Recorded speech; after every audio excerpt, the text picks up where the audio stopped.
Are you a leader that you would follow? Are you the leader that you wish you had? How many of us are curious to identify what it takes to become a leader that people want to work with?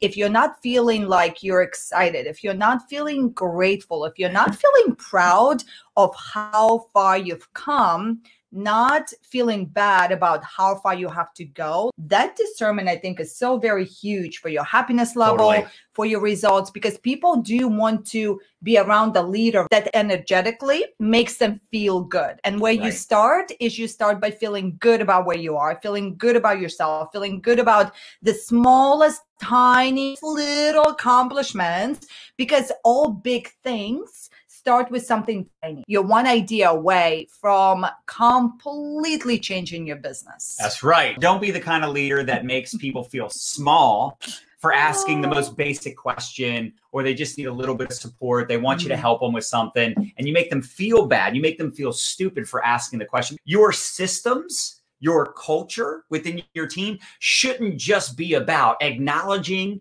and recognizing your top people.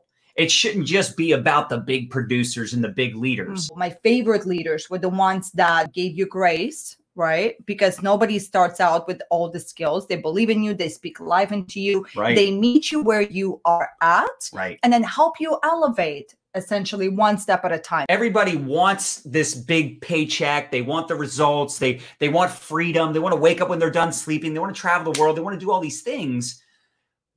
But then reality sets in and they realize this is really freaking hard. But, you know, I keep telling people it is hard, you know, hard, whatever. But compared to there's what? so many other versions of hard. Exactly. Yes. Like compared to what? Like this ain't rocket science. Right. And network marketing, man, it's just, you just have to get good at a couple things. Recruiting and teaching other people how to get customers and teach them how to recruit. Like, I'm not that smart. I'm telling you, I'm not that smart. Now I'm creative. I come up with ideas. I have a sick work ethic. Yes. I've gotten really good at knowing my craft. I'm going to put the time in because I'm obsessed with what I do. I love what I do. Do you have to be as obsessed? No, not in the beginning, not at first. And you better realize that if you are as obsessed as me, like if you and I were on the same page, you're going to have people in your life that are not as obsessed as you. Right. Could be your family. Like Nadya doesn't work our business the same way I work the business. So, right. I'm not going to put pressure on her to do what I do and be as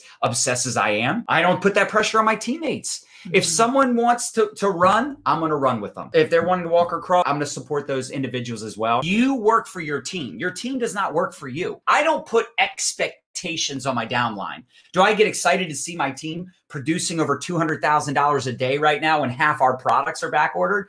Yeah, I do think I don't understand it. I don't know what they're doing. My team inspires me as much as I inspire them. You need to be respectful. You also need to have dignity. I had to work on myself. I didn't have influence. I didn't have credibility. People would say, if John is doing it, then I won't even look at it. You can't sell the dream looking like a nightmare. You have to become the person that deserves the results that you desire. Nobody wants to pay the price. It took us 7 years to get to 6 figures. And by the way, it wasn't just like hunky-dory once that started happening. Yes, I said hunky-dory. It was still extremely difficult. People will say, I'm not fit. I'm not good looking. I'm not smart. I'm not well-spoken. I'm not, but listen, first of all, be very careful what you speak about yourself, because what you speak about, you bring about. And it's really sad when I hear people say things like this. Here's the truth. Are there ugly people in your company that are winning? Are there short people in your company? Are there tall people? Are there people from different ages and backgrounds, poor, rich? Are there people that live in different cities, states, and countries? So these are just excuses. They are BS excuses. Yes. You guys know the stats. They say on social media, 10% of the people create content, but then 90% of the people consume content. Right. So if you're creating valuable content, you're already a minority. You're already kind of like in that celebrity bucket. Believe it or not, there's people right now that are watching you that are too nervous to approach you because you already have that celebrity effect. So be proactive, stay consistent, have the vision, and know that great things just don't happen overnight. I'm gonna end it. We dance, we dance, we